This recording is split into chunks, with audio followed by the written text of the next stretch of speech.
Hi everyone, I am Merve. I'm a second year master's student at Özyeğin University. Today I will explain one of our recent studies investigating the screen media exposure in early childhood and its relation to children's self-regulation.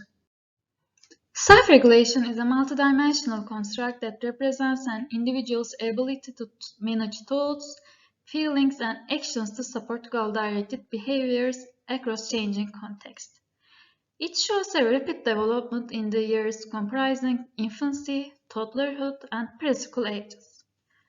Children's self-regulation skills predict their cognitive and social outcomes, such as school readiness, academic achievement, and socio-emotional adjustment. The development of self-regulation is related to many factors, such as parental behaviors, parent-child interactions, physical activity, and socioeconomic status. Studies in recent years suggest that self-regulation is related to children's use of screen media as well. On the one hand, there are studies suggesting that high dose of regular exposure to screen media is related to poorer self-regulation skills in children. On the other hand, there are findings indicating that children who are rated by their parents as having poor self-regulation skills are allowed to use screen media more often. There are also inconsistent findings such that some studies report negative associations between screen time and self-regulation, whereas others report null findings. In this review study, our aim was to provide an overview of the relationship between children's screen media use and self-regulation by focusing on the age period until 6, the prime years for the development of self-regulation. Our research questions were related to screen time, screen content, and contextual factors. More specifically, we were interested in whether there is a negative association between children's screen time and self-regulation, especially in the infancy period, when children are in general not able to learn from screens. We further investigated whether the relationship between screen media use and self-regulation depended on children's passive use of screens, such as TV viewing, and active use, like video game play.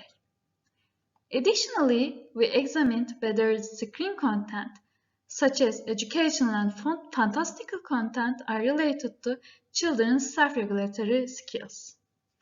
And finally, we analyzed the role of contextual factors such as background TV and parental behaviors related to children's media use. In order to answer these questions, we searched several databases using certain keywords. The database search resulted in 39 articles that we included in the review study.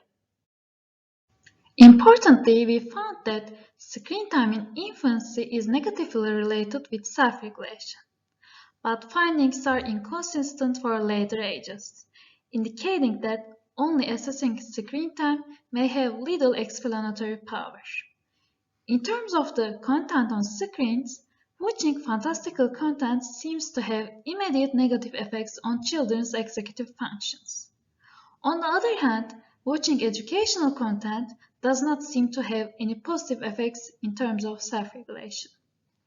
We also found that background TV is consistently negatively related to children's self-regulatory skills.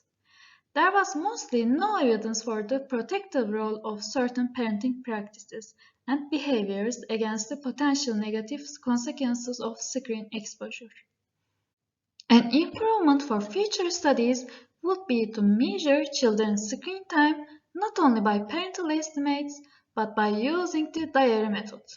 It would also be a good idea to measure children's self-regulatory skills with a combination of different types of measures, such as standardized lab-based tasks and parent and teacher reports. Different types of measures can be used to complement each other and may provide more comprehensive information. In terms of limitations, 37 out of 39 studies that we reviewed have been conducted in high-income countries. More studies are needed to investigate how children's use of screen-based technologies in low-income countries relates to their self-regulation. In conclusion, we suggest that future studies should focus on the content and the context of the children's screen media use and relevant parent and home-related factors. Thank you for listening. If you have questions and comments, please contact with us.